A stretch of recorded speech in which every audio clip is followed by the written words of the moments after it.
This is just a sample of the audiobook.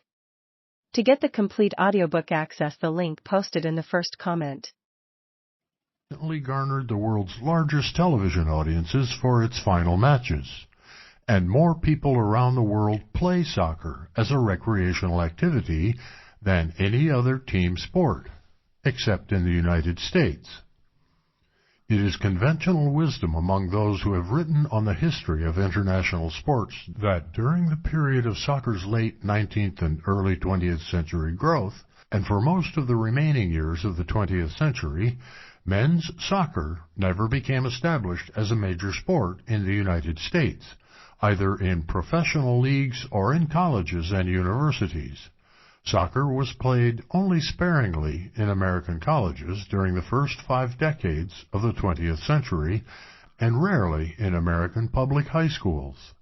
Women's soccer, although seldom played elsewhere in the world, was virtually not played at all in the United States until the late 1960s.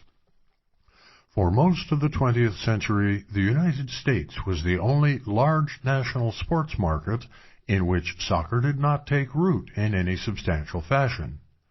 Several explanations have been advanced for the seemingly anomalous 20th century history of soccer in the United States.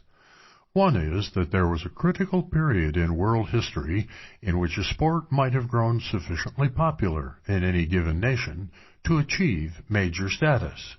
That period, roughly from 1880 to 1930, was the one in which the growth of international sport mirrored the growth of a global industrial economy. And since soccer failed to achieve major status in the United States during that period, the argument runs, nothing short of massive cultural change could reverse the situation.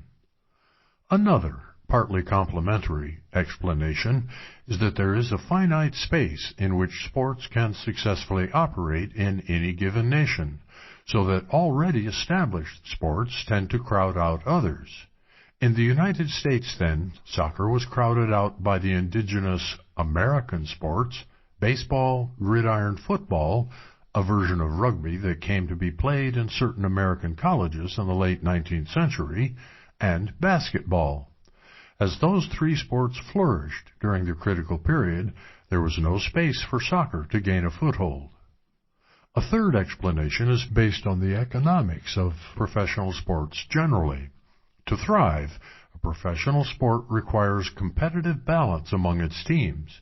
If that balance is lost, the stronger teams tend to overwhelm the weaker ones, making a great many matches less attractive to spectators and eventually having adverse effects on players' interest in competing. Most professional soccer leagues around the globe seek to achieve competitive balance by imposing constraints on the ability of clubs to bid with one another for players and by creating tiers or divisions of leagues. At the conclusion of a league's season, some clubs, typically the top 3 or bottom 3 in the standings, are promoted to higher-tier leagues or relegated to lower-tier ones. Constraints on bidding for players serve